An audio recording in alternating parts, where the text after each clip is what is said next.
Hey, what is up, everybody? This is Steve Breach coming to you here today. Yesterday, on WWE's edition of Monday Night Raw, it was announced that Alexa Bliss was named as the WrestleMania host for WrestleMania 35. It's going to be coming to you live from New York City, which makes everybody mad because it's actually coming to you from New Jersey. Honestly, what's it matter? I mean, it doesn't matter in the long run. Alexa Bliss is going to be, the host of WrestleMania. I think that honestly, this is a gimmick they've been using for the past few years. Nobody did it better than The Rock at WrestleMania 27. Of course, he was able to, put himself into the ending of WrestleMania, coming out when The Miz and John Cena ended in a double countout, and it basically came out and restarted the match that fueled the fire for Rock versus Cena for WrestleMania 28, which was, I guess, one of the biggest WrestleManias of all time. I don't really know where it stands, but to me, honestly, it's probably one of the most I've ever got the most hyped for, coming up with the whole Rock versus Cena. It might have been babyface versus babyface, but I think the wrestling world was torn for who they were going to cheer for at that year's WrestleMania.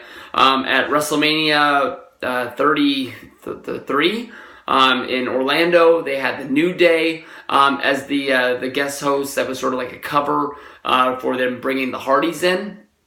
Everybody thought that the New Day was adding themselves into that tag team ladder match, and when it all came down to it, it ended up being the Hardys who were there making their return to WWE. At the time, they were coming from Ring of Honor, but they had just ended up with TNA Impact about a month later, and everybody knew they were coming. It was just a matter of when they were coming.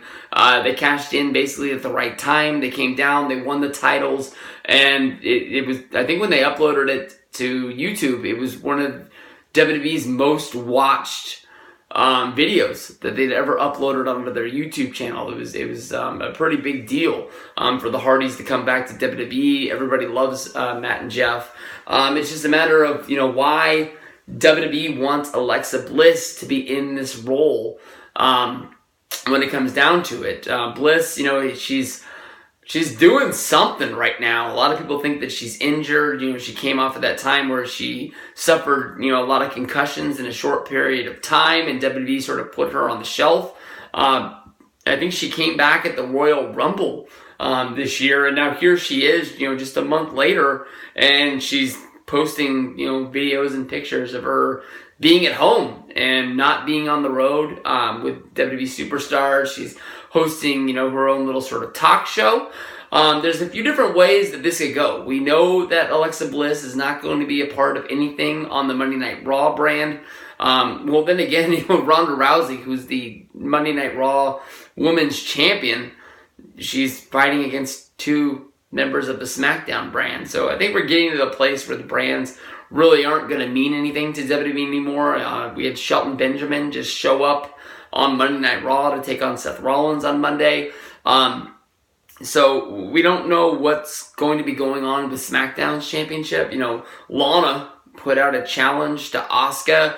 Other than that, they're going to have to sort of figure something out on SmackDown sooner than later. But maybe, Alexa Bliss, they wanted her to be a part of something at WrestleMania. She could be hosting some sort of a talk show where she brings out a guest that might mean something to WrestleMania. Or maybe it's just a guest that ends up just being a celebrity that think that, somebody's going to get some buzz and then just order the network to rewatch WrestleMania once the word gets out that they were there. Maybe Alexa Bliss is just going to add herself to that SmackDown championship match, and they're just going to make it where the guest host has the final ruling of where she's going to be. And basically, like, she's a member of the authority with the McMahons. So I don't think in the grand scheme of things this is going to mean anything to WrestleMania 35. I think when we look back, we watch the DVD or we watch this on the network, whatever you do. When was the last time I bought I've got 30, I've got 31, I've got 32. That must have been the last one. I don't think I have WrestleMania 33 on DVD. I'm not 100% sure. But I guess that was where my collection ended. But And I think when we look back, I don't think Alexa Bliss is going to mean anything to the grand scheme of WrestleMania. But you never know. This could be something big, where she ends up winning the championship, or she could just be hosting some sort of talk show with some sort of Joe Schmo. It doesn't really mean anything.